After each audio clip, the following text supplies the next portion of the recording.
Okay, अपने microphone को control कीजिए।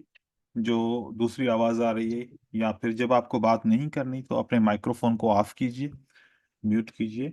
जब बात करनी हो अनम्यूट कीजिए।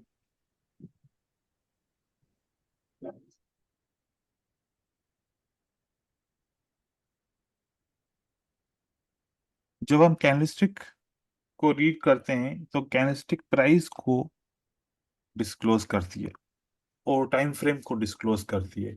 जिस इंफॉर्मेशन के अंदर ओपन और क्लोज का टैग आ जाए तो इसका मतलब है कि उस इंफॉर्मेशन के अंदर आप लोग एक टाइम फ्रेम की बात कर रहे हैं, और उस टाइम फ्रेम के अंदर क्या मूवमेंट है प्राइस की, ऊपर की तरफ या नीचे की तरफ, उसको अंडरस्टैंड करना है।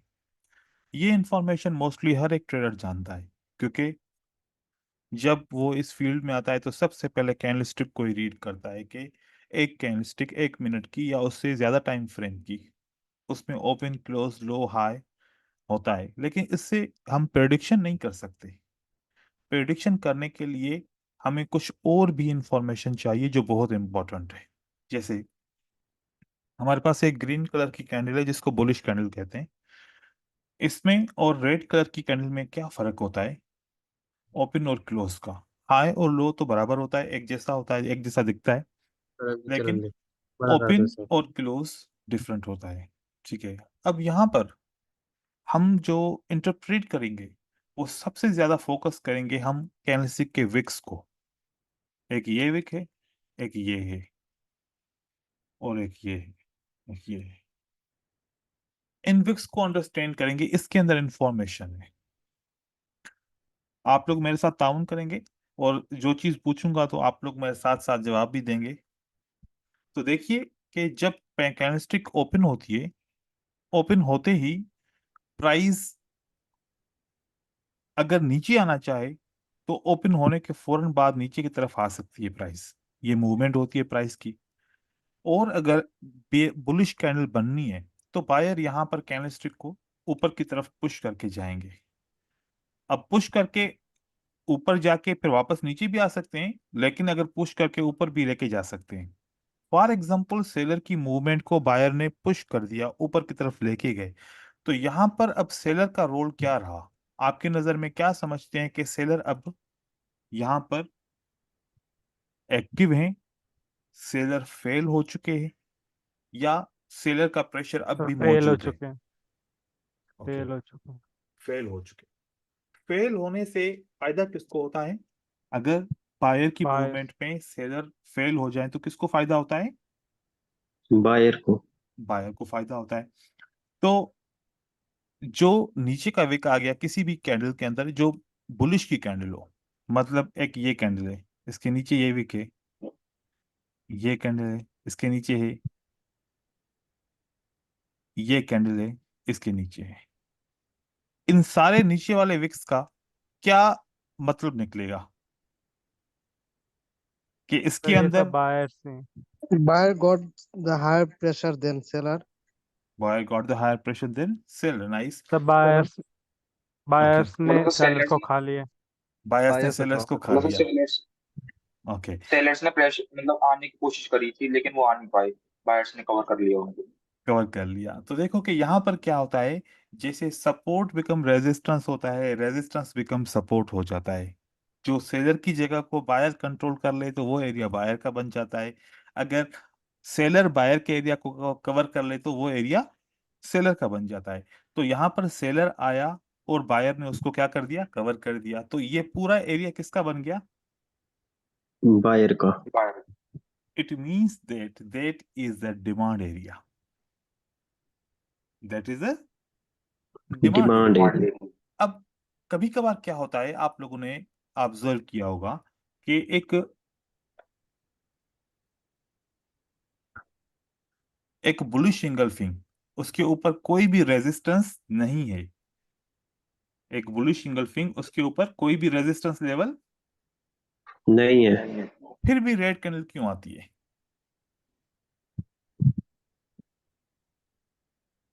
जैसे यहां पर बायर ने कंट्रोल कर लिया, ऐसे यहां पर किसने कंट्रोल किया? सेलर ने। sellers, पहले। सेलर्स ने। ओके, तो यहाँ पर कौन सा एरिया हो गया? सेलर का सप्लाई हो गया। जी सर जी। सप्लाई इज हाँ जी equal to sir. Resistance level. तो अब इस एरिया के अंदर आप देखें कि बायर की कैंडल क्या हो जाती है? क्लोज हो जाती है। ऊपर से रिजेक्शन भी है। क्लोज हो। तो ये जो रोल प्ले करता है, रेजिस्टेंस लेवल का रोल प्ले करता है। समझ में आया? तो इसी तरीके से अगर यहां पर एक बुलिश कैंडल हो, कौन सी? बुलिश। और बुलिश कैंडल के बाद एक बेरिश कैंडल या पहली या दूसरी आके क्लोज हो जाए, कोई भी और रेजिस्टेंस लेवल नहीं है, तो ये क्या रोल प्ले करेगी? इसका एज अ डिमांड का रोल प्ले करेगी। दिस इज, तो यहां से प्राइस के रिवर्सल के चांसेस बहुत ज्यादा है। तो प्राइस अगर रिवर्स होगी, लेकिन देखिएगा कोई सपोर्ट तो नहीं है। कैसे प्राइस रिवर्स हुई? हकीकत में ये सपोर्ट है। तो देखिए कि इस तरीके से जो विक्स होते हैं वहां पर डिमांड और सप्लाई मौजूद होती है, तो यहां से प्राइस रिवर्स हो सकती है। तो इस विक में और इस विक में, इन दोनों विक को मैं बोलता हूं दीज आर द इंपॉर्टेंट, या these are the control wicks. कौन से विक हैं ये? Controls weak. Control wick. Okay, ये कंट्रोल विक रहेगा, ये भी कंट्रोल विक रहेगा। अब जो सबसे ज्यादा हमारे जहन में एक नेगेटिव पॉइंट बिठाई गई है ऊपर वाले विक की। तो अगर ग्रीन कैंडल में ऊपर का विक होता है तो लोग समझते हैं कि सेलर का प्रेशर है, अगली कैंडल को सेल बनना चाहिए। ऐसा ही है। जी सर जी। तो यहाँ पर देखें कि this is the candle. Okay, बहुत ज्यादा सेलर का प्रेशर हो गया है ना। तो जी अब तो सर। अगली कैंडल को पक्का पक्का रेड होना चाहिए। ये हमने जहन में बैठा हुआ है क्योंकि हमने हर जगह पे ऐसा ही सुना है। देखें, एक चीज को आप लोगों ने अंडरस्टैंड करना है, कंट्रोल करना और अंडर कंट्रोल। अंडर कंट्रोल के दौरान पोजीशन क्या होगी बायर सेलर की, और कंट्रोल के दौरान पोजीशन क्या होगी। ये दो चीजें आप लोगों ने समझनी है हर जगह पे, क्योंकि हर एंट्री पॉइंट पे ये चीज आपको काम आएगी। देखें इसका स्ट्रक्चर क्या है। इसका स्ट्रक्चर ऐसा है कि बायर यहां तक ऊपर गया था। बायर यहां तक ऊपर, क्या था? यहां तक गया था ऊपर। ओके, फिर इस पॉइंट से किसने एंट्री की? seller, सेलर्स ने। क्या सेलर ने बायर की कैंडल को कंट्रोल किया? हाँ क्या? ये कंट्रोल नहीं कहेगा। कंट्रोल कहेंगे तो फिर ये रेड कैंडल हो जाएगी ऐसी वाली। कंट्रोल कहेंगे तो फिर पता है ये कैसी कैंडल बन जाएगी? ये ऐसी बन जाएगी। इसको बोलते हैं कंट्रोल करना। ये सेलर अभी तक इसको कंट्रोल नहीं कर सके और ग्रीन कैंडल ही रह गई और क्लोज हो गई। क्लोज हुई तभी तो इन्वर्टेड हैमर बना। अब सेलर ने स्टार्ट कहां से लिया? यहां से। क्लोज कहां पर हुआ? ये कैंडल यहां पर। क्लोज होते वक्त कौन सी कैंडल रह गई? ग्रीन रह गई। तो सेलर को असूलन अपनी जगह पे क्या करना पड़ेगा? वापस जाना पड़ेगा जहां से इन्होंने स्टार्ट किया था। अगर दोबारा सेलर आना चाहेंगे तो यहां तक किसको जाना पड़ेगा? बायर को। बायर को जाना पड़ेगा, याद रखिएगा। यहां तक बायर को जाना पड़ेगा, और बायर जब तक यहां तक नहीं पहुंचेंगे तब तक सेलर वापस मार्केट में नहीं आएगा। नहीं। अब आप यहां देखें कि अगर इस कैंडल के अंदर बायर यहां तक गए, उसके बाद सेलर आ गए मार्केट में। ओके, और कैंडल यहां पर क्लोज हो गई। इस पॉइंट पे कैंडल क्लोज हो गई। तो जब क्लोज होने के बाद तो सेलर तो अपनी पोजीशन पे वापस चले गए। तो इस विक के अंदर अब कौन रह गया? यहां पर कौन है अभी? अभी के लिए कोई भी नहीं है। अभी के लिए यहां पर कोई भी नहीं है। तो बायर इस रेजिस्टेंस तक मार्केट को कंटिन्यू करने की कोशिश करेगा, उसके बाद सेलर आएगा। तो मोस्ट ऑफ द टाइम जब आप चार्ट पे देखेंगे, मैं आपको दिखा रहा हूं,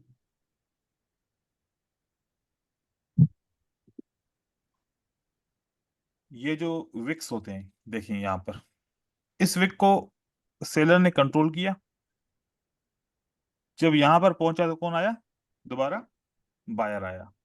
इस विक को देखो, सेलर ने कंट्रोल किया, अपना कंप्लीट किया, विक को प्रोसेस किया, इस विक को प्रोसेस किया, इस विक को प्रोसेस किया, और इस विक को वापस प्रोसेस किया। यहाँ पर यहाँ तक आ गया कंप्लीट, उसके बाद मार्केट ऊपर की तरफ चली गई। यहाँ पर विक है तो देखो कि इसको फिल करने की कोशिश की गई, यहाँ पर विक है, इसको फिल किया गया, यहाँ पर विक है, इसको फिल किया गया, फिर बायर आया। नहीं तो हम क्या समझते हैं मोस्टली कि नीचे से रिजेक्शन है तो बायर को ऊपर की तरफ जाना चाहिए। यहाँ पर विक है तो किसने फिल किया इस पूरी पॉइंट को, देखें, उसके बाद बायर आया है ना फिल करने के बाद। यहां पर भी आप देखें, इसको कौन फिल कर रहा है, जब लास्टली फिल कर दिया उसके बाद कौन आ गया मार्केट में, सेलर आ गया। तो ये पॉइंट बहुत इंपॉर्टेंट है, याद रखें कि इस पॉइंट को हम इग्नोर कर देते हैं और हम समझते हैं कि हर बार प्रेशर रहेगा। हाँ, एक सूरत है, वो कौन सी सूरत है, कि अगर ये विक भी बन जाए और क्लोजिंग प्राइस इस रेजिस्टेंस लेवल के नीचे आ जाए, अब कौन आएगा, अब ये विक फिल नहीं Silence. होगा, अब विक फिल नहीं होगा, अब सेलर डायरेक्टली आ सकती है मार्केट के अंदर, अब यहां से मार्केट में सेलर डायरेक्ट आ सकते हैं। अगर रेजिस्टेंस लेवल नहीं है तो इसको कौन फिल करेगा, बायर फिल करेगा। तो ऊपर का विक ज्यादातर क्या बोलता है कि प्राइस कंटिन्यू करेगी या प्राइस रिवर्स करेगी, Continue कंटिन्यू। करेगी। Continue, price will continue. In case if there is any resistance level, तो उस वक्त मार्केट रिवर्स में करेगी। रिवर्सल हो सकता है। अगर यहां पर कोई सपोर्ट हो जाए तो मार्केट में रिवर्सल हो सकता है, नहीं तो ये सेलर कंटिन्यू करेगा ज्यादातर। क्योंकि आपने देखा होगा कि अगर आपने ट्रेडिंग की होगी तो एक लॉस होता है, उसके बाद फिर रिकवरी आ जाती है, एक लॉस होता है फिर रिकवरी आती है, एक लॉस होता है फिर रिकवरी आती है। क्या आप समझते हैं कि ये इसको पता नहीं कौन सी बग कैंडल बोलते हैं, या इस तरीके से ट्रेडर बोल के ऐसे कहते हैं कि यार एक लॉस हो गया तो आप इसको रिकवर कर लेते हैं, तो आप लोग ने ऐसे नहीं करना। अब हमारे पास एक रैंडमली रिपीट करते हैं इसको, ये विक ज्यादा इंपॉर्टेंट है या ऊपर वाला ज्यादा इंपॉर्टेंट है बायर के लिए, ऊपर ऊपर वाला। वाला। नहीं नीचे वाला, क्योंकि इसमें तो बायर ने कंट्रोल किया है ना। ठीक है, अब ऐसे अगर बायर के लिए ये इंपॉर्टेंट है तो सेलर के लिए कौन सा है, ऊपर वाला। ऊपर वाला। और ये सेलर के लिए क्या है, ये कंटिन्यूशन करने के लिए है। क्या, कंटिन्यूशन करने के लिए। कंटिन्यूएशन। अब एक और चीज मैं आप लोग को बताऊं, जितना ज्यादा लंबा विक होगा, अगर नीचे से उतने ज्यादा कंटिन्यू करने के चांसेस होंगे। एक बात है ना, देखें कि जहां पर रेजिस्टेंस लेवल होती है प्राइस वहां से रिवर्स करती है ना, जहां पर यस। जी सपोर्ट सर। होती है प्राइस वहां से रिवर्स रिवर्स। रिवर्स करती है। करती है। अगर एक रेड कैंडल बन जाए और उसमें विक छोटा हो, एक एक रेड कैंडल बने और उसके अंदर विक छोटा हो, इसका मतलब है कि सपोर्ट बहुत करीब है ना, तो यस जल्दी सर। में प्राइस टच करके रिवर्स हो सकती है। जितने बड़ा विक उतना कंटिन्यूशन करने का ज्यादा चांस है, तो इसको रिवर्स करने से बेहतर है ज्यादा कंटिन्यू करेंगे, 80% विनिंग रेशियो आएगा आप लोगों का। इसके बाद देखें, जब हम इसको मजीद इंटरप्रेट करते हैं तो ये विक बनता कैसे है। एक, अगर दो कैंडल को लेके लिया जाए और उसको सब्ट्रैक्ट किया जाए, जैसे मैंने एक रेड कैंडल को और एक ग्रीन कैंडल को आपस में लिया, इन दोनों को सब्ट्रैक्ट किया, तो जब बॉडीज को सब्ट्रैक्ट किया जाएगा तो यहां पर एक विक बनेगा, और उसके बाद जो रिमेनिंग बॉडी है वो हम इसके ऊपर रखेंगे, तो क्या बन गया हमारे लिए, एक शेप बन गया। तो शेप ये बना, इस शेप का असर, इस शेप का जो रिएक्शन है या फिर इसकी जो स्ट्रेंथ है वो क्या है, क्या स्ट्रांग है, क्या वीक है, या न्यूट्रल है, या फिर नॉर्मल है, वो हम इसके ऊपर तय करेंगे। लेकिन विक कैसे बना, दो बॉडीज को सब्ट्रैक्ट करने से, दो टाइम फ्रेम को सब्ट्रैक्ट करने से आपका विक बनता है।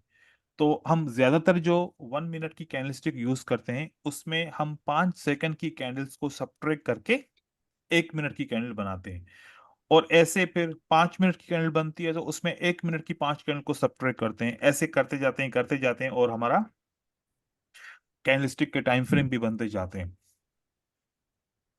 और अगर बायर की कैंडल पहले आ जाए और बड़ी हो, बाद में सेलर की कैंडल आ जाए लेकिन सेलर ने कंट्रोल नहीं किया, तो इसका मतलब है कि हम इस विक को एक ग्रीन ही रहने देते हैं और इसकी जो बॉडी है वो यहाँ पर ऐड कर देते हैं।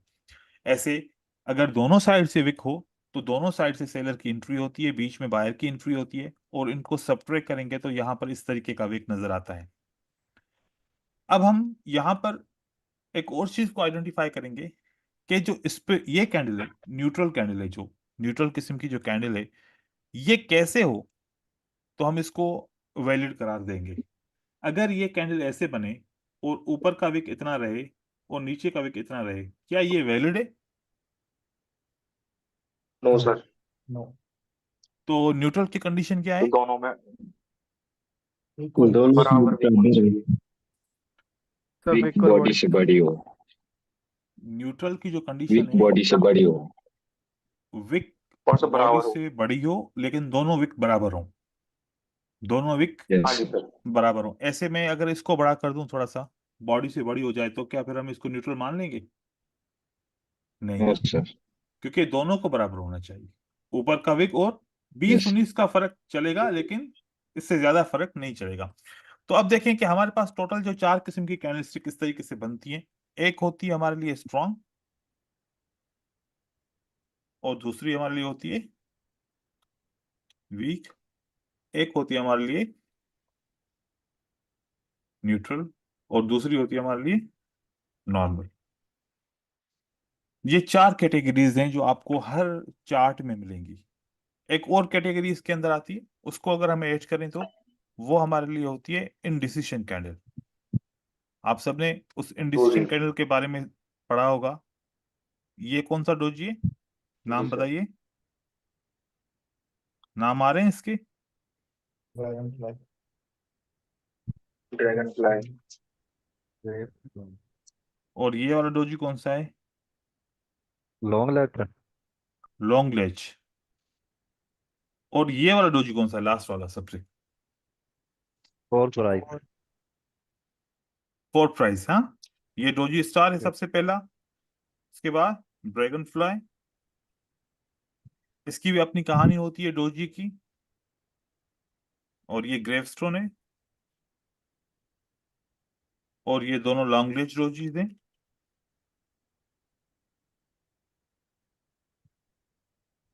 और ये फोर्थ प्राइज है। Excuse me sir. जी। सर वो ना किसी लड़के की सर वीडियो आ रही है सर। हाँ, तो किसकी आ रही है? वो अपनी वीडियो को ऑफ कीजिए brother. One plus, one plus वाला जो बंदा है वो अपनी वीडियो को ऑफ कीजिए। हम्म। आपका रिकॉर्ड हो जाएगा, फिर सब पूरी दुनिया में चला जाएगा, ये हर जगह पे चला जाएगा। ठीक है, देखिए। Sorry sir. It's okay. तो जो पैटर्न होता है, अब यहाँ पर पैटर्न को डिस्क्राइब कर लेते हैं। तो पैटर्न एक मखसूस इंफॉर्मेशन होती है, बड़ी इंपॉर्टेंट इंफॉर्मेशन होती है जिसको हम काउंट करते हैं। तो इन सारी इंफॉर्मेशन में सबसे ज्यादा मखसूस इंफॉर्मेशन कौन सी है आपके हिसाब से? कैंडल का स्ट्रांग होना, ये इंपॉर्टेंट इंफॉर्मेशन है। उसका वीक होना, उसका न्यूट्रल होना, उसका इनडिसीजन होना, उसका नॉर्मल होना। सबसे ज्यादा इंपॉर्टेंट इंफॉर्मेशन कौन सी है?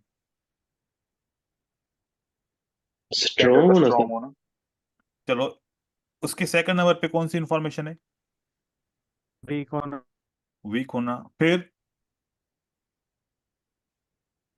न्यूट्रल। न्यूट्रल। उसके बाद न्यूट्रल। नॉर्मल। नॉर्मल। इंपॉर्टेंट नहीं है इतनी। ये चार चीजें इंपॉर्टेंट है। इन चार चीजों से हम सारे पैटर्न बना सकते हैं, मतलब सिंगल कैंडलस्टिक के। दो डबल कैंडलस्टिक अगर ऐड करें, जैसे कि नॉर्मल की दो कैंडल को ऐड करें, एक रेड एक ग्रीन, या दो ग्रीन या दो रेड, उससे भी पैटर्न बन सकते हैं। लेकिन सबसे ज्यादा जो इंपॉर्टेंट इंफॉर्मेशन है वो इन सिंगल कैंडलस्टिक से है। तो ये आपके नेक्स्ट कैंडल की प्रेडिक्शन के लिए बड़ा रोल प्ले करते हैं। देखें, अगर आप पांच कैंडल को रीड करना चाहें, पांच कैंडल को आपस में सब्ट्रैक्ट करो, एंड में क्या कौन सी कैंडल निकलेगी? एक निकलेगी। आपको पता चल जाएगा कैंडल स्ट्रांग है, वीक है, न्यूट्रल है, आगे क्या होगा हम प्रेडिक्शन कर सकते हैं। तो कैंडलस्टिक में ये जो है चार बड़ी अहम कैंडलस्टिक हैं, इन्हीं से पैटर्न बनेंगे, इन्हीं से हम नेक्स्ट प्रेडिक्शन का सीखेंगे, और हम कैंडलस्टिक को रीड करना भी इससे सीख पाएंगे। ये सबसे इंपॉर्टेंट है। इसी तरीके से सेलर की कैंडल्स भी आएंगी, जैसे ये देखिए,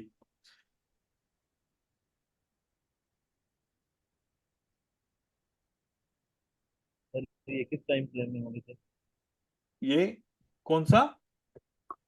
ये अगर सब्सट्रैक्ट आप जो कर रहे हैं सर, किस टाइम फ्रेम में होगी? अगर 1 मिनट की तो देखो, आप दो ऐसे लाइन में कह सर। सकते हो कि अगर मैं ये दो 30 सेकंड की कैंडल्स हैं, कितनी, दो जी सर। 30 सेकंड की कैंडल है, तो 1 मिनट की बन जाएगी, है ना।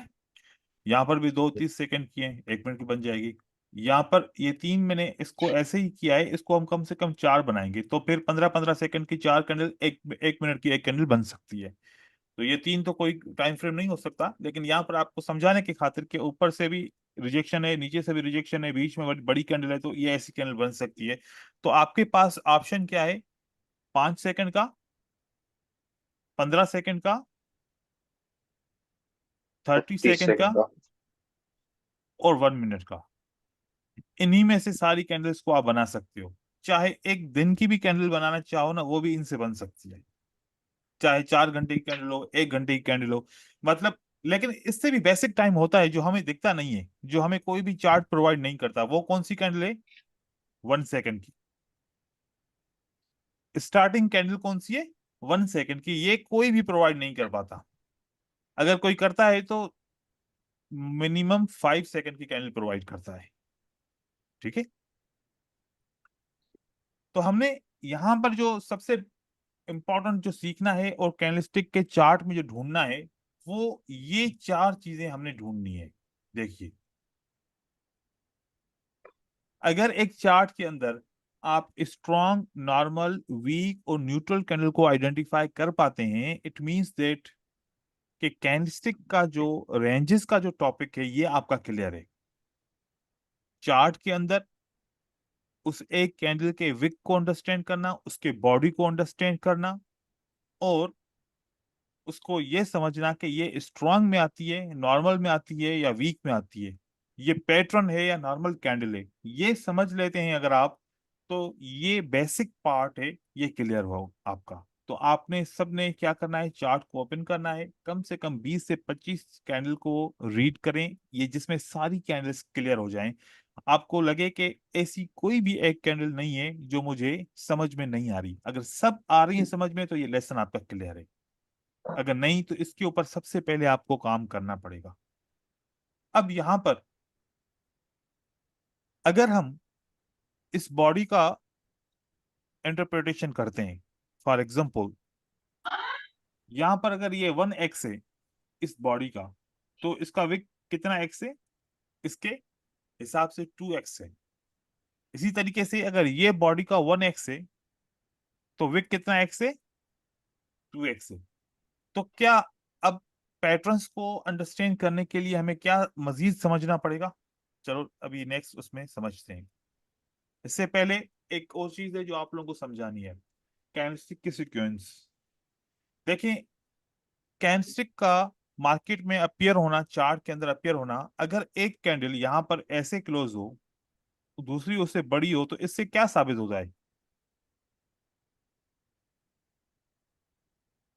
पहली कैंडल छोटी कि हो सर बायर्स की पावर बढ़ रही है। और दूसरी उससे साइज में बड़ी हो, तो इससे क्या साबित हो रहा है?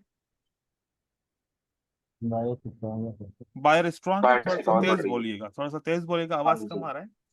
बायर स्ट्रांग है। बायर और स्ट्रॉन्ग है, यस सर। अगली कैंडल और भी इससे बड़ी हो, तो अब क्या बोलेंगे? बायर और स्ट्रॉन्ग होगा सर। फिर अगली इससे और बड़ी हो जाए तो? और स्ट्रॉन्ग होगा सर। नहीं, कंटिन्यूशन। और स्ट्रांग नहीं होगा, फिर इसको एग्जॉशन बोलेंगे कि नहीं, बायर एग्जॉस्ट हो गए, एब नॉर्मल कैंडल बनना शुरू हो गए। तो देखें कि ओके। हम ये सोचते हैं कि अगर पहली कैंडल से दूसरी कैंडल की साइज बड़ी है, तो मतलब बायर स्ट्रांग है। और अगर इससे कैंडलस्टिक की साइज छोटी हो रही है, तो इसका मतलब है वो वीक हो रहे हैं। ये गलत है थ्योरी। ऐसे नहीं कैंडलस्टिक की स्ट्रेंथ को आइडेंटिफाई करते। देखें, आपने चार्ट देखा होगा, चार्ट में सबसे पहले आपको ऐसे कैंडल मिली होगी। अगर ये मीडियम कैंडल है तो अगली कैंडल बिग मिली होगी, फिर उसके बाद स्मॉल मिली होगी, फिर मीडियम मिली होगी, फिर बिग मिली होगी, फिर स्मॉल मिली होगी, फिर मीडियम मिली होगी, फिर बिग मिली होगी। इस तरीके की मूवमेंट होती है मार्केट के अंदर। तो टोटल कितनी साइजेस जी होती है? सर। जी। 3. 3 साइजेस होती हैं टोटल। अब इससे बड़ी थ्योरी है, इसको समझना पड़ेगा और इसको हम क्लियर करते हैं। और ये हर एक टाइम फ्रेम पे ऐसे होता है। तो सबसे पहले आप एक साइज ले लो कि एक कैंडल की साइज क्या होती है, बिग। इसका हाफ उसको क्या बोलेंगे, दैट इज अ मीडियम। और इससे इसका भी हाफ ये क्या होता है हमारा, स्मॉल। स्मॉल। स्मॉल। तो कैंडल की मूवमेंट कैसे होगी, अगर बिग और मीडियम आ जाए तो अगली साइज क्या होगी कैंडल की। स्मॉल। तो आपको एंट्री जो करना होगा इस कैंडल पे, स्मॉल के हिसाब से सोच के करना पड़ेगा। ठीक है, तो अगली साइज क्या बनेगी, वो स्मॉल बनेगी। अगर एक स्मॉल आ जाए, एक मीडियम आ जाए, अब साइज क्या आएगी नेक्स्ट कैंडल की। बिग। तो आप बिग। कहीं पर भी एंट्री करो, नो प्रॉब्लम। लेकिन बहुत सारे लोग क्या करते हैं, वो समझते हैं कि that is a resistance level, और जैसे ही वो समझते हैं कि इस रेजिस्टेंस लेवल पे मैं ऊपर से सेल का ट्रेड करूंगा तो कैंडलस्टिक नीचे क्लोज हो जाएगी और मेरा ट्रेड सेल का क्या हो जाएगा, विन हो विन हो जाएगा। जाए। अगर नीचे स्मॉल कैंडल आ जाए, फिर मीडियम कैंडल आ जाए, अगली कैंडल कौन सी आएगी साइज में, बिग। Big. बिग। जब प्राइस ऊपर जाएगी वो ऐसे सेल का ट्रेड करेगा, और ऊपर जाएगी वो 2 ट्रेड करेगा, फिर और ऊपर जाएगी वो 3 ट्रेड करेगा, आखिर में कैंडलस्टिक यहाँ पर क्लोज होगी, उसके सारे ट्रेड लॉस हो जाएंगे। रीजन समझ में आया क्यों? Yes sir. Yes, जब sir. और जब वो विन करेगा तो पहले कैंडल बिग होगी, उसके बाद मीडियम होगी, और जब अगली कैंडल बननी होगी उसको स्मॉल बनना है। वो कैंडल कितनी भी ऊपर चली जाए आखिर में नीचे की तरफ आ जाएगी, वो कहेगा देखो इस बार तो विन कर गया, पिछली बार क्यों लॉस किया। ये थ्योरी होती है।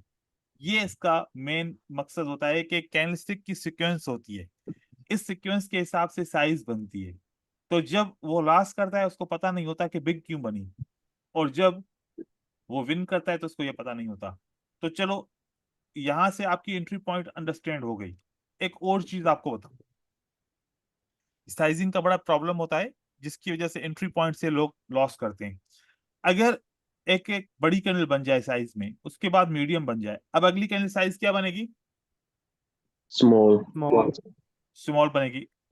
आपने जैसे ही देखा प्राइस ओपन हुई, एकदम से कैंडल यहाँ पर क्लोज हो गई, यहाँ से ओपन हो गई और यहाँ पर पहुंच गई, आपको मौका ही नहीं मिला ट्रेड करने का।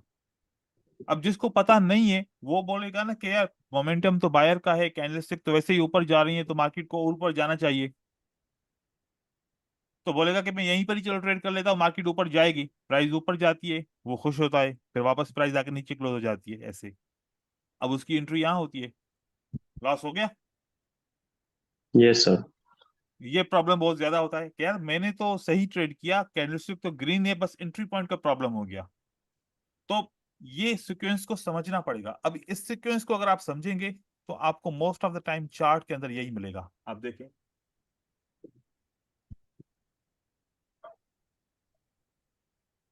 ये 1 मिनट है, इस 1 मिनट के ऊपर आप इन 3 कैंडलस्टिक को आइडेंटिफाई करें।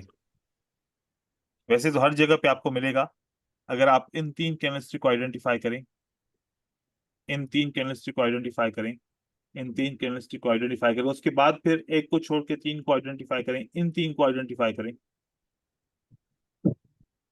क्या लगता है साइज मिल रही है, मैच हो रही है? Yes sir. ऐसे ही अगर आप, मेरे बीच में क्यों मैच नहीं हुई? हाँ वो मैं बताऊंगा, अगर तीनों बराबर साइज हो तो this is a pattern, 3 black cross. अगर तीनों ग्रीन हो, तीनों साइज ग्रीन हो, और मतलब कैंडल्स ग्रीन हो, एक ही साइज के हो, तो 3 वाइट सोल्जर। तो ऐसे वो पैटर्न्स होते हैं। अगर पैटर्न नहीं है तो उसकी साइज क्या रहेगी, स्मॉल, बिग एंड मीडियम, ऐसी साइज रहेगी। अगर बराबर होंगी तो वो पैटर्न होगा। अब देखिए यहाँ पर, ये 5 मिनट पे आते हैं हम। एक एग्जांपल लेते हैं यहाँ पर 5 मिनट के ऊपर। ये दो सेटअप है हमारे लिए। फिर मैं आपको इसमें ये भी बताऊंगा कि अगर अगर 3 ग्रीन नहीं है, अगर एक और कलर, जैसे कि यहाँ पर देखो कि 2 रेड हैं, एक ग्रीन आ गई, तो ग्रीन की साइज क्या रहेगी, या फिर जहां पर बीच में दूसरी कैंडल्स भी हैं, इसका भी फार्मूला बताऊंगा कि आपको हर एक कैंडल का आप साइज आइडेंटिफाई कर पाएंगे। साइज अगर आइडेंटिफाई हो जाए तो फिर आप क्या कर सकते हैं, एंट्री पॉइंट में आपको प्रॉब्लम नहीं होगी।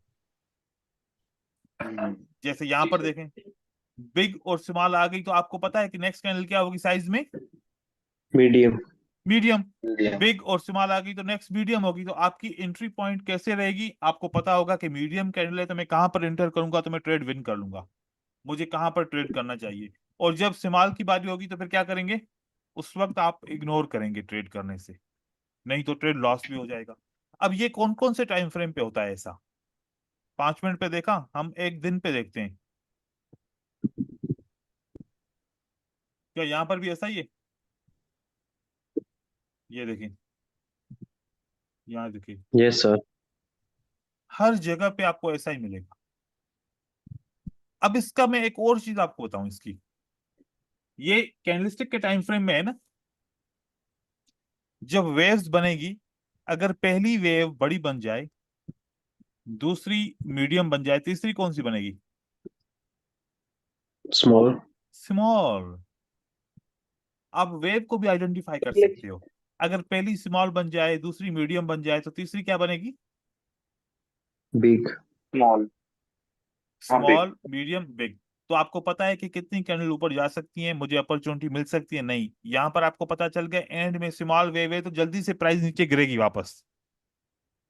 तो इस तरीके से लेकिन सर हमारे पास दो हम्म ऑप्शंस है ना यहाँ हम्म पर, दो ऑप्शंस है ना, कि हम्म, इसकी जगह स्मॉल भी तो बन सकती है। किसकी जगह पे, जो जैसे कि सर जो आपने लार्ज वाली बनाई है यहाँ पर, हम्म, यहाँ पर स्मॉल भी तो बन सकती है ना, फिर हम इसको नीचे वाली को मिडल वाली को बिग कह सकते हैं, और नीचे वाली को मीडियम, जी, और ऊपर बिल्कुल, वाली को स्मॉल। बिल्कुल ऐसे कह दो सकते ऑप्शंस हैं, होते हैं। बिल्कुल कह सकते हैं। लेकिन देखो कि हमें तो पता है ना कि जब प्राइस ऊपर जाएगी किसी रेजिस्टेंस लेवल से नीचे गिरेगी, है ना। हाँ जी सर। यस। तो अगर यहाँ पर रेजिस्टेंस लेवल नहीं है और रेजिस्टेंस लेवल यहाँ पर है और दिख रही है कि वो बड़ी स्ट्रांग है, तो हमें पता चलेगा कि अब अगर बिग वेव बनेगी या स्मॉल बनेगी, क्योंकि रेजिस्टेंस नहीं होगी और रेजिस्टेंस यहाँ पर होगी, तो हमें पता चल जाएगा ना। हाँ जी सर। हम इससे आइडिया लगा लेंगे कि वाकई में बिग बनेगी या नहीं बनेगी। हमें और भी तो जरिए होंगे ना, तरीके होंगे इंफॉर्मेशन के, हम उससे हाँ तरीका जी निकाल सर। लेंगे। तो ऐसे अगर देखो कि यहाँ पर जरूरी नहीं है, देखो ये मैं आपको बताऊं कि ऐसा जरूरी नहीं है कि हर बार ऐसा ही होगा कि बिग है, ये मीडियम है तो ये स्मॉल रहेगा, जरूरी नहीं है। लेकिन अगर यहाँ पर वाकई में एक रेजिस्टेंस लेवल है और आपको ये पता चल रहा है कि बिग मीडियम अगली स्मॉल की ही बारी है, तो आपको कंफर्म होगा कि इस रेजिस्टेंस से प्राइस को गिरना चाहिए। ठीक है, ऐसे ही ट्रेंड बड़े बड़े भी ऐसे बनते हैं, अगर ये बड़ा ट्रेंड है वो भी ऐसे ही बनता है। तो ये मार्केट की एक सीक्वेंस है, इस सीक्वेंस को हम इग्नोर नहीं कर सकते। अगर कैंडल्स हर एक टाइम फ्रेम पे हमें सेम सीक्वेंस दिखा रहे हैं, तो फिर वेव्स भी दिखाएंगी और हमें इसके ट्रेंड्स भी दिखाएंगे। ये सारी चीजें आप लोग अपने जहन में रखेंगे, ठीक है। Yes okay sir. सर। तो यहाँ पर मैंने ये कैंडल्स चलाई नहीं थी, तो ये आप लोगों को पहले ही बता दिया। तो इस तरीके से हमारे बहुत सारे एंट्री पॉइंट्स के प्रॉब्लम सॉल्व हो सकते हैं इससे।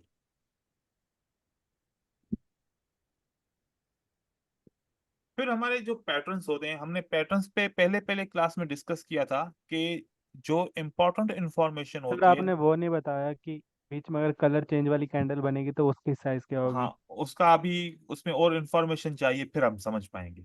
अभी हम और कैंडलस्टिक के बारे में समझेंगे फिर ओके उसके सर, बाद। Okay sir. जी।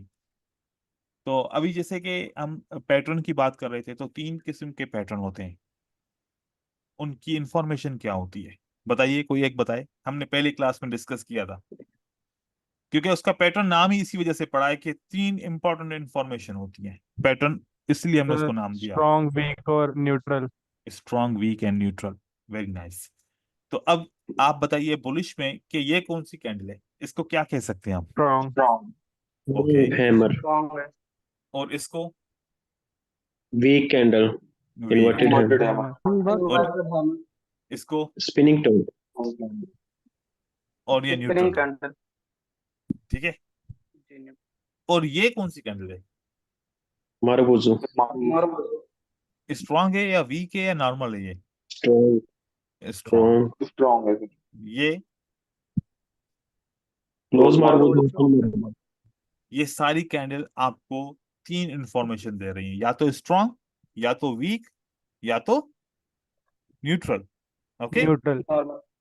सेम आपको सेलर्स की तरफ से कैंडल्स मिलेंगी। अब यहां पर हम एक कॉम्बिनेशन समझते हैं। What is the opposite candle of bullish hammer? Bearish inverted hammer. अगर शेप के हिसाब से तो यही होगा ना, जी सर। लेकिन हम स्ट्रेंथ के हिसाब से इसका अपोजिट देख रहे हैं। अगर ये स्ट्रांग है तो ये स्ट्रांग है, ये वीक है तो ये वीक है। वीक है। ये एक दूसरे के बराबर है।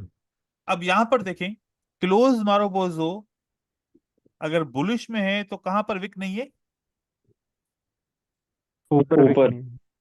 और अगर बेरिश में है तो कहां पर विक नहीं है, नीचे। इसके नीचे। नीचे है। ये फर्क आएगा थोड़ा सा। ठीक है, अब इससे आगे हम चलते हैं कि हमारे पास जो पैटर्न्स होते हैं ना, दो किस्म के होते हैं सिंगल। एक होता है कंटिन्यूएशन और एक होता है रिवर्सल। लेकिन रिवर्स। ये जो दो पैटर्न है इसके जैसे और भी होते हैं। उसकी और इसकी इंफॉर्मेशन में क्या फर्क है, चलो हम वो समझते हैं पहले। देखिए, दिस इज द पैटर्न। ये किसकी तरह दिख रहा है? हैमर की तरह। हैमर की तरह। तो फिर ट्रेड करने का तरीका भी सेम होगा। No sir. नो। क्यों? क्योंकि सर इनके वीक है ना, जब ऊपर इनके सर इस पे ऊपर नीचे ऊपर से वीक है ना। विक, इसमें ऊपर से विक है तो उसका शायद से ये मतलब होता है कि ऊपर शायद से वो है फॉर रेजिस्टेंस। एग्जाम्पल, चलो कि मेरे पास एक हैमर है और एक मेरे पास पिन बार है, इन दोनों को ट्रेड करना चाहता हूं, तो नेक्स्ट कैंडल की एंट्री पॉइंट क्या होगी? क्योंकि ये तो स्मॉल कैंडल है ना, ये स्मॉल मानी जाएगी। तो अगली तो चलो कोई मीडियम या कोई बिग हो सकती है। तो अगर मुझे हैमर को ट्रेड करना है, नेक्स्ट कैंडल को कैसे ट्रेड करूं? किसी की तरफ से शोर आ रहा है माइक्रोफोन का। I guess for hammer it's opening price. रुको देखें, जब हैमर को ट्रेड करेंगे तो आपने वेट करना है, प्राइस को नीचे आना पड़ेगा। प्राइस किसको टच करेगी? हैमर के ओपन प्राइस को ओपन। टच बॉडी को। करेगी। ओपन को टच करेगी, फिर प्राइस अगर ऊपर आ जाए तो आपने ट्रेड करना है। अगर प्राइस ओपन को टच नहीं करेगी तो हैमर काम नहीं करेगा। नहीं करेगा। लेकिन इसके लिए कानून चेंज है। इसके लिए क्या है कि अगर प्राइस इस लेवल को ब्रेक करेगी तो इसके ऊपर आपको बाय करना है, नीचे आए ना आए उससे कोई फर्क नहीं पड़ता, लेकिन इसको ब्रेक करना जरूरी है। जरूरी है। ब्रेक करने के बाद आपने एंट्री करना है, इसके ऊपर एंट्री करना है। ये फर्क है पिन बार में और ये फर्क है हैमर में। हैमर के लिए ओपन प्राइस पे एंट्री करते हैं और इसके लिए ये पॉइंट ब्रेक होती है फिर करते हैं, क्योंकि ये विक क्या शो करता है? रेजिस्टेंस। ये विक क्या शो करता है? A support. स्पोर्ट। जब तक ये ब्रेक नहीं होगी, मोस्ट ऑफ द टाइम क्या होता है अगर आप देखेंगे तो ये प्राइस ब्रेक नहीं हो पाती, इसी को टच करके प्राइस रिवर्स हो जाती है और हम ट्रेड नहीं कर पाते। अगर आप देखेंगे तो इससे बहुत दफा बच सकते हैं, क्योंकि रिजेक्शन का मतलब है ऊपर पर रेजिस्टेंस लेवल मौजूद है। तो इनको इस तरीके से ट्रीट करेंगे, इसके बारे में और मजीद सीखेंगे जब हम ट्रेडिंग की तरफ आएंगे। इससे आगे देखिए, these are the patterns. Which one? Reversal. Reversal और कंटिन्यूशन में क्या फर्क है, मैं सारे पैटर्न आपको दिखाऊंगा और फिर इनके नाम भी बताऊंगा कि नाम भी चेंज होता रहते हैं पैटर्न के। अब इस कंटिन्यूशन में और रिवर्सल में क्या फर्क है?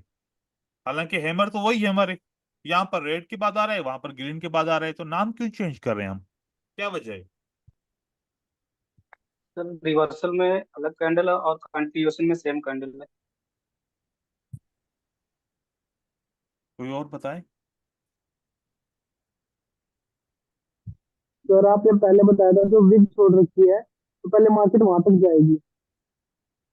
सर रिवर्सल में कैंडल रेजिस्टेंस पे बनना है। सर जी देखो, पोजीशन और है मींस के रेड की पोजीशन नीचे है हम्म, और ग्रीन की ऊपर है, सिर्फ पोजीशन का ही फर्क है। देखें, रिवर्सल का मतलब होता है कि ट्रेंड को चेंज करना, डायरेक्शन को क्या करना। चेंज करना। ये पैटर्न कह रहा है कि मैं पिछले डायरेक्शन को क्या करूंगा, चेंज करूंगा। ये कह रहा है कि डायरेक्शन वो ऊपर ही जा रहा है, उसको मैं कंटिन्यू करूंगा। ये कह रहा है डायरेक्शन नीचे ही जा रहा है, मैं इसको, कंटिन्यू करूंगा। ये कह रहा है मैं डायरेक्शन ऊपर जा रहा था, मैं उसको रिवर्स कर रहा हूँ। अब कंटिन्यू करना आसान है, रिवर्स करना आसान है। कंटिन्यू करना आसान है। कंटिन्यू करने से। कंटिन्यू करना आसान है। तो हैमर यहां पर आपको 55% विनिंग देगा। कितना देगा? 55%। और यहां पर ये आपको 80% देगा, क्योंकि कंटिन्यू करना ओके। आसान है, रिवर्स करना मुश्किल है। क्योंकि रिवर्स करेगा तो किसका प्रेशर होगा, सेलर का। कंटिन्यू करेगा तो किसका सपोर्ट होगा, कंटिन्यू करेगा बायर तो का। पीछे बायर का सपोर्ट होगा ना, बायर। यहाँ पर इसको सेलर का सपोर्ट होगा। लेकिन रिवर्स करने के लिए तो अपोजिट पार्टी का प्रेशर होगा। जी सर जी ऐसे ही है।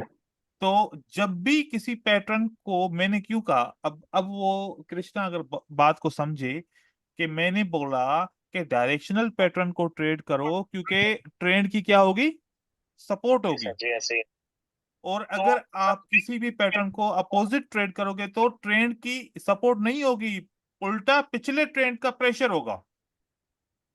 जी सर जी। तो ये चीज है, इस वजह से हम किसी भी पैटर्न को ट्रेड करने से ये सोचते हैं कि इसको कैसे ट्रेड करना चाहिए। इसी वजह से फिर मैंने, पता नहीं आप लोगों को उस क्लास में बताया था नहीं बताया था, फिर पैटर्न के अंदर भी दो किस्म के पैटर्न होते हैं। जब ये सारे पैटर्न पढ़ लेंगे फिर मैं बताऊंगा कि एक पैटर्न होता है काउंटर पैटर्न, एक पैटर्न होता है मोटिव पैटर्न।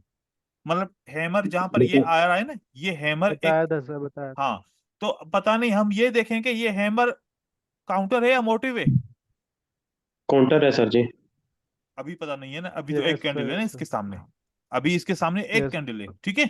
अगर जब जी सर जी। पूरा कॉन्टेक्स्ट आएगा तो फिर देखेंगे कि हैमर अगर ये काउंटर है तो नहीं करेंगे ट्रेड, और अगर मोटिव है तो न्यू ट्रेड कर मोटिव। लेंगे, ट्रेड कर लेंगे। तो इस वजह से हमारे पैटर्न का जो विनिंग रेशो है ना, जो जनरल विनिंग रेशो है 55%, इसको हमने 80 में तब्दील करना है। 80 में तब्दील करेंगे, कोई भी मनी मैनेजमेंट लगाओ, पैसा कमाओगे।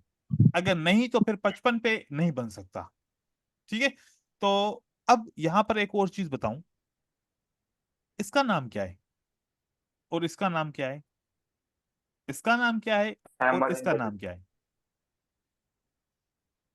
इसका स्पिनिंग टॉप।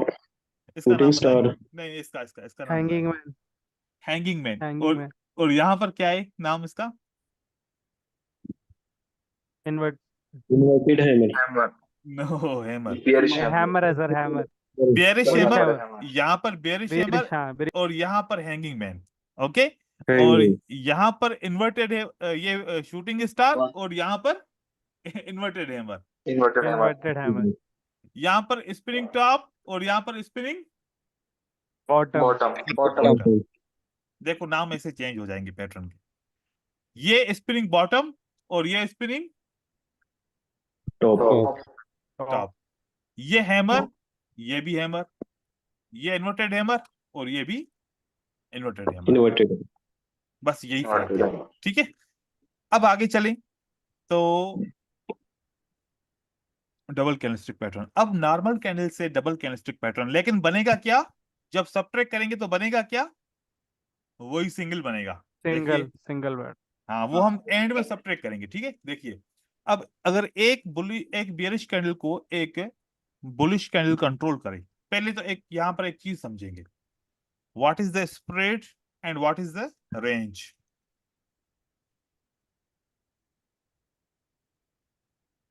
अगर एक ग्रीन कैंडल या एक रेड कैंडल, मतलब कोई सी भी कैंडल किसी भी कलर की हो, उसका ओपन टू क्लोज काउंट करें, open to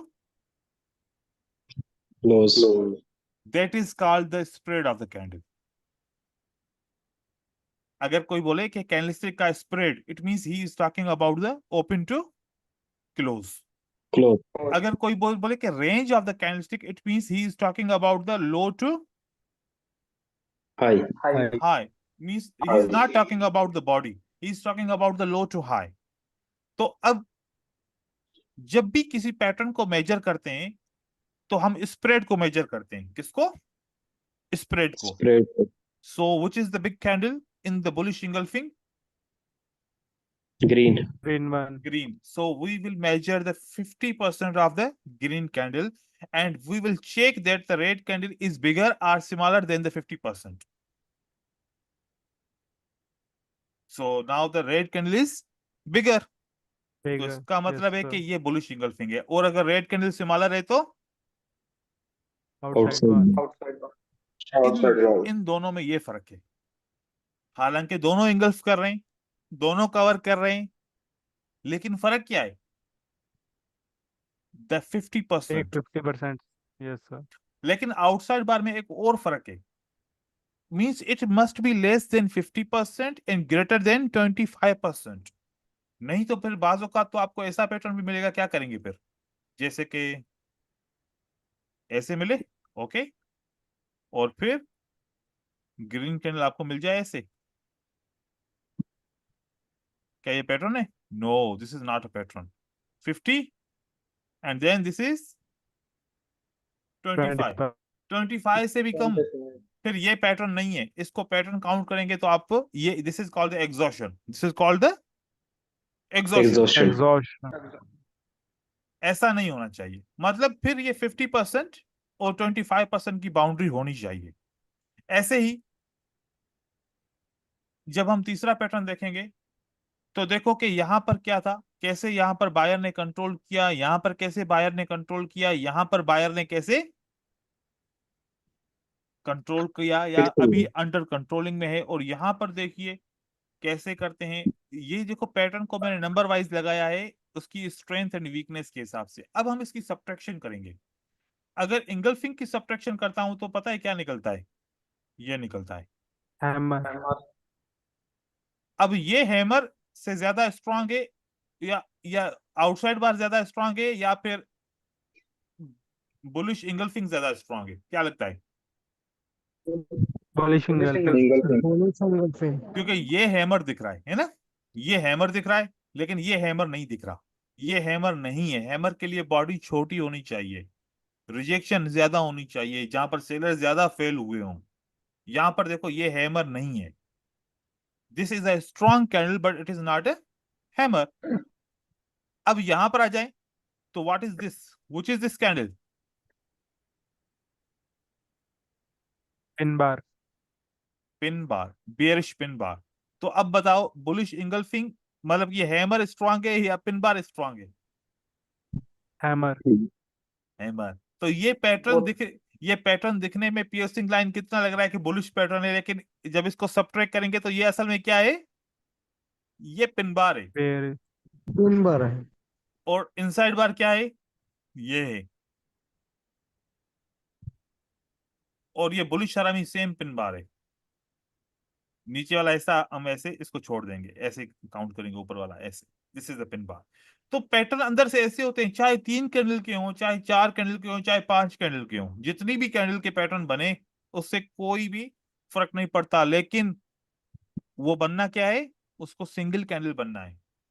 that's why single candlestick patterns are called the primary patterns. आप कितनी भी कैंडल को अंडरस्टैंड करना है तो सब्ट्रैक्ट करो, एक कैंडल मिलेगी, आपको पता चल जाएगा स्ट्रॉन्ग है वीक है मूवमेंट। तो this movement is what? All about the single candlestick pattern. ठीक है। तो अगर आप इन पैटर्न्स में ट्रेड करना चाहें, सबसे ज्यादा कौन से पैटर्न को ट्रेड करना पसंद करेंगे? Bullish hammer. engulfing. Bullish engulfing और ये पिन बार को, है ना, क्योंकि पिन बार में सेलर वीक है। ओके, ऐसे ही आगे चलें। ये देखें, दीज आर द पैटर्न्स।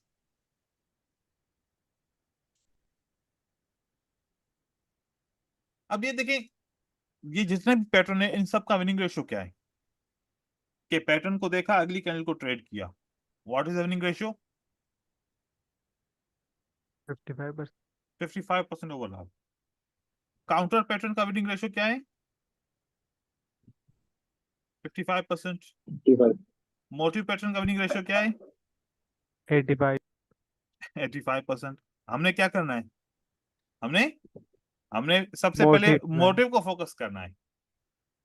अगर सारे पैटर्न को ट्रेड करेंगे, मतलब हर एक पैटर्न को ट्रेड करेंगे, तो 55 विनिंग रेशियो आएगा। हमने इसमें सिलेक्शन करनी है, तो इसलिए पैटर्न को समझना जरूरी पड़ेगा। अगर मैं इन सारे कैंडल के अंदर एक कैंडल और ऐड कर दूं तो फिर क्या होगा? परसेंटेज बढ़ जाएगी पैटर्न सर। चेंज हो जाएगा। पैटर्न का नाम चेंज हो जाएगा, पैटर्न चेंज हो जाएगा, तो फिर उसी 3 कैंडल की भी विनिंग रेशियो क्या होगी? 55 होगी ना? ये तो कंफर्म हो जाएगा ना? Yes sir. देखिए, अगर मैं इंगल्फिंग के साथ एक स्ट्रॉन्ग कैंडल को ऐड करूं, मतलब कि या नॉर्मल कैंडल को लेकिन साइज में बड़ी हो, तो ये पैटर्न क्या बन जाएगा? 3 आउटसाइड अप, ये 3 आउटसाइड अप, ये 3 इनसाइड अप बनेगा। देखिए, बाजुकात बन जाता है ऐसा। ये पैटर्न है मार्केट में। और क्योंकि आपने देखा होगा कि एक रेड बनती है, दो ऐसे ग्रीन बनती है, फिर उसके बाद रेड आ जाती है, फिर ग्रीन बन जाती है। हम समझते हैं कि ग्रीन बनेगी, रेड आ जाती है, फिर ग्रीन बन जाती है। तो कैंडलस्टिक क्यों कलर चेंज होते हैं, हर दो के बाद तीसरी की रेड क्यों बनती है, फिर रेड के बाद ग्रीन क्यों आती है, ये मैं सारा फॉर्मेशन आपको समझाऊंगा, ये पूरा फार्मूला समझाऊंगा आप लोगों को कि कैसे आपको कैसे पता चलेगा कि अब ग्रीन आनी चाहिए, अब रेड आनी चाहिए। तो इस फार्मूले के ऊपर हम बात करेंगे इंशाल्लाह। These are the patterns. Okay, ये बेरिश के पैटर्न है। सर आप ये सब ग्रुप में डाल देना सर, जिससे कि हमें हाँ, मतलब करना है। ये मैं आप लोगों को ये डाल दूंगा, ठीक है। Okay sir, okay, thank you.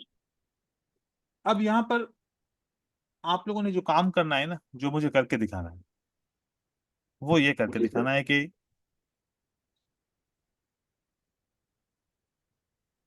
ये ऐसे चार्ट को ओपन करें। चार्ट की जो पिक्चर लेनी है ना, ऊपर से लेके नीचे तक सारी पिक्चर लेनी है। अगर आपकी स्क्रीन बड़ी है तो वेल एंड गुड, छोटी स्क्रीन है, मोबाइल की स्क्रीन है, तो उसके हिसाब से देखिए।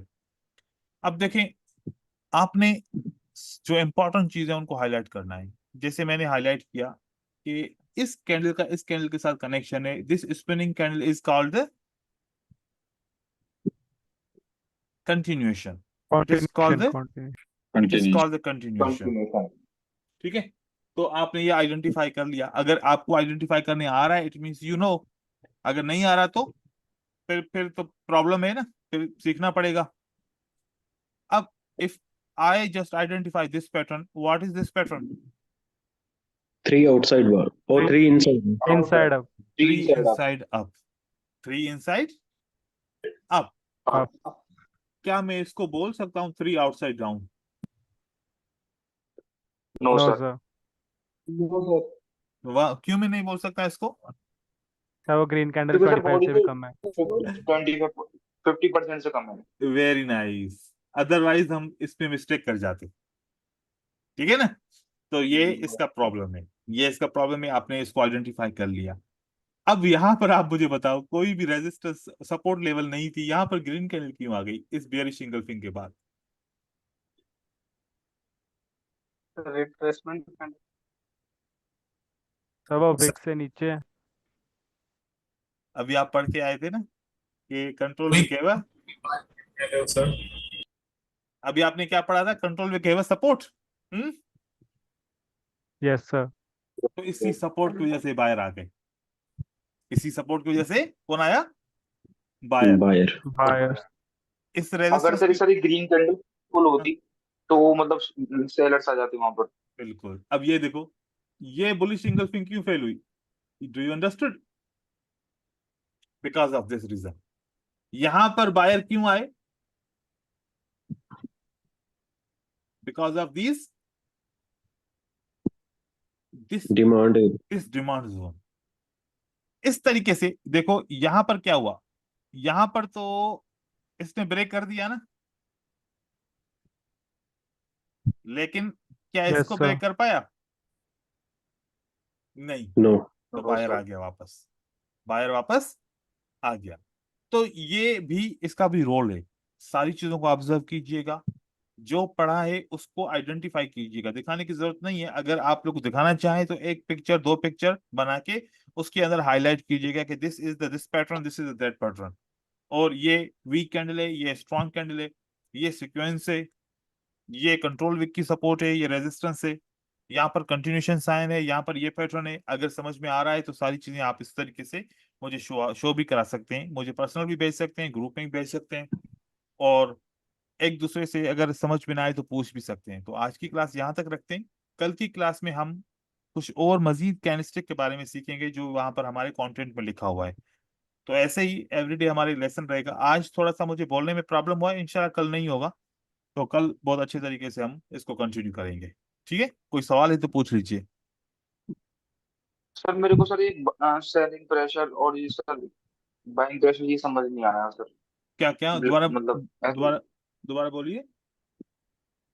मतलब आपने बताया नहीं, ये वाला सेलिंग एरिया है, ये वाला बाइंग एरिया है, जो जी आपने रेड कलर से मार्क कर देखिए, रखा है। दोबारा मैं आपको समझा रहा हूँ। देखिए, this is a candle, which is this candle. Marcus strong. Bullish, नहीं, बुलिश जिसको, हाँ एंकर नहीं। मनोज आप बात कीजिए। This is the bullish candle, जी right. Sir. Bullish yes candle sir. के नीचे एक विक है। जी सर। इस वीक में हुआ क्या था? इस वीक में ये हुआ था कि जब कैंडल ओपन हुई थी ना, तो सबसे पहले कौन आया था मार्केट में? सेलर प्राइस को नीचे लेकर सेलर। आए थे। ओके, जी सर। जी सर। सेलर सेलर को प्राइस को क्या लेकर आए थे? नीचे की तरफ लेके आए थे। इस पॉइंट से किसने कंट्रोल किया दोबारा प्राइस को? बायर्स ने। और यहां तक प्राइस को लेके गए, राइट। जी सर। तो जब बायर ने सेलर को कंट्रोल किया, तो इस पूरे एरिया में who is the controller of the market? Buyers. Buyers. Buyer is the controller in this area. That's why this is called the demand area. This is called the support area. This is called the okay sir. demand area. This is called support support. Area. So what is this? Support. What is this? Support. What is this? Support. Okay. What is this? Support. तो ये सब क्या रहेगा? ये एक support area रहेगा। Okay. तू ही support होता रहा है। और और जो रेड कैंडल में ऊपर से क्या रहेगा? Resist. रेजिस्टेंस। रेजिस्टेंस। ये देखो, अब आप देखेंगे कि अब इसमें आसानी क्या हो गई कि यहां पर एक ग्रीन कैंडल इस कंट्रोल विक के अंदर आ गई। हालांकि रेजिस्टेंस बहुत दूर है, लेकिन उसके बाद भी देखो रेड कैंडल आ गई ना।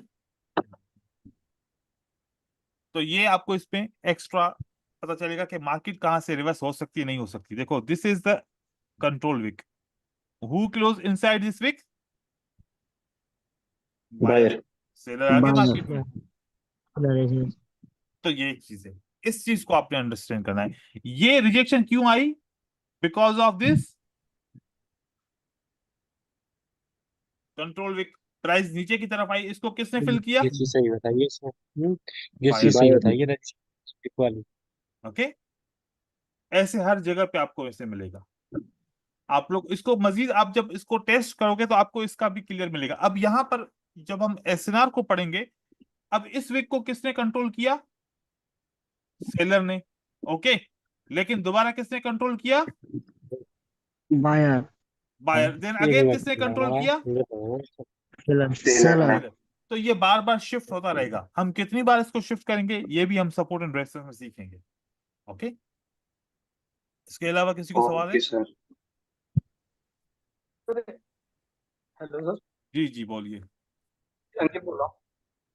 सर मुझे ना ये कैंडल जो है दोनों एक सेम कलर की दिख रही है, एक्चुअली मुझे कलर ब्लाइंडनेस है, तो हाँ, क्या कलर इसकी सर कैंडल की? ब्लाइंडनेस मतलब वो वाला आंखों नहीं में ऐसा होता है वो है। बहुत सारे। हाँ वही। मुझे शोएब, शोएब आप कितने लोग पीछे बैठे हैं, बात कितने कर रहे हैं? कंट्रोल कीजिए इसे, अच्छा नहीं लगता। तो अंकित आपको कलर ब्रांड है? जी सर, मुझे दोनों कलर कैंडल जो है सेम दिख रही हैं, सेम कलर की, हाँ ये तो तो, इसमें थोड़ा कंफ्यूजन हो रहा है सर। हाँ ये थोड़ा सा प्रॉब्लम है इसका। फिर मैं कोई सोल्यूशन निकालता हूँ, क्योंकि तो जो येलो कौन, कलर की कैंडल है सर वो सेम येलो जो कलर की दिख रही है, जो ग्रीन कलर की, जो आपको येलो कलर की आपको कैंडल है ना सर, आपको मैं एक टिक मार्क लगाऊंगा, आप बताओ कि ये आपको येलो दिख रही है, येलो कलर की सर। तो ये ग्रीन कलर की कैंडल है। और दूसरी कौन सी दिख रही है, वो कौन सा कलर दिख रहा है? ये भी येलो, ये भी येलो दिख रहा है। तो फिर कैसे डिफरेंशिएट कर रहे हो? हल्का और तेज दिख रहा है क्या? जी सर। हाँ हाँ। चलो फिर मैं आपका कोई प्रॉब्लम का मैं सोल्यूशन मैं तो निकालूंगा। सर इसे ओपन हाँ ओपन और क्लोज से मैं वो कर रहा हूँ सर, कि कैंडल ओपन कहाँ हुई, क्लोज कहाँ हुई, उससे मैं कैलकुलेट कर रहा हूँ। चलो ठीक है, फिर मैं इसका मजीद कोई सोल्यूशन आपको निकाल के दूंगा, ठीक है? Yes okay. Sir. Okay, thank you. मिलते हैं कल की क्लास में इंशाल्लाह, ठीक है? अल्लाह हाफिज। इंशाल्लाह। थैंक यू, दुआ में याद बाय बाय। कीजिएगा। Thank you. Thank you sir. नमस्कार।